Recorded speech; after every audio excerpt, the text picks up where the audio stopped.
Le premier exemple qui fait en sorte que les entreprises ne survivent pas longtemps en Afrique, si je dois prendre sur le plan externe, c'est l'environnement des affaires.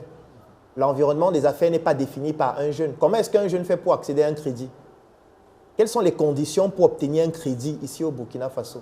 Un jeune a vraiment tout ce qu'il faut pour avoir un crédit de 10 millions pour son projet. C'est un problème réel que les autres n'ont pas dans leur environnement parce que parfois ils ont des crédits, parfois à des taux très faibles, parfois à taux zéro et avec des conditions qui sont très simples. Un jeune qui n'a pas accès au financement à cause de l'environnement des affaires aura beaucoup de difficultés. Un jeune qui n'est pas accompagné par son gouvernement, comment est-ce qu'il fait pour pouvoir se développer? Si un jeune décide de dire que je produis les tenues en faso d'Anfani, il faudrait qu'il puisse bénéficier de la commande publique. C'est pour ça que j'ai beaucoup aimé la Chambre des métiers que j'ai visitée hier avec le directeur général avec qui nous sommes en train de faire une convention.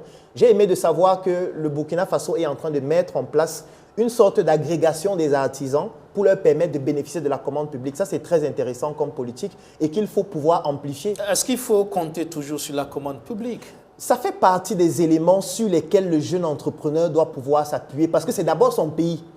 Si le Burkina Faso a un État, si le Burkina Faso a des ministères dans lesquels on utilise du mobilier qui est payé par l'argent de nos impôts, il faut que les entrepreneurs de ce pays en bénéficient. Ce n'est pas une faveur qu'on leur demande, c'est un droit.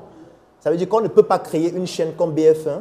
On est en train de produire de la valeur ajoutée, on produit des émissions, il y a des entreprises, des annonceurs qui viennent payer. Avec cet argent, on nous prélève une partie comme impôt. Cet impôt-là permet de pouvoir faire fonctionner l'État. Cet État-là a besoin des chaises dans les bureaux et on nous dit que pour avoir ces chaises, on ne devrait pas commander aussi chez les Burkinabés qui sont menuisiers. Ça n'a aucun sens. Ça doit faire partie de la politique publique. Donc, ça fait partie des contingences externes dont les entrepreneurs ne bénéficient pas souvent parce qu'on va avoir des entreprises, du moins des États dans lesquels, dans les bureaux, tu as les mobiliers qui viennent de l'Occident. C'est pour ça que moi, j'ai beaucoup aimé, par exemple, la politique du président burkinabé qui impose, par exemple, aux membres du gouvernement de s'habiller en faso d'Anfani.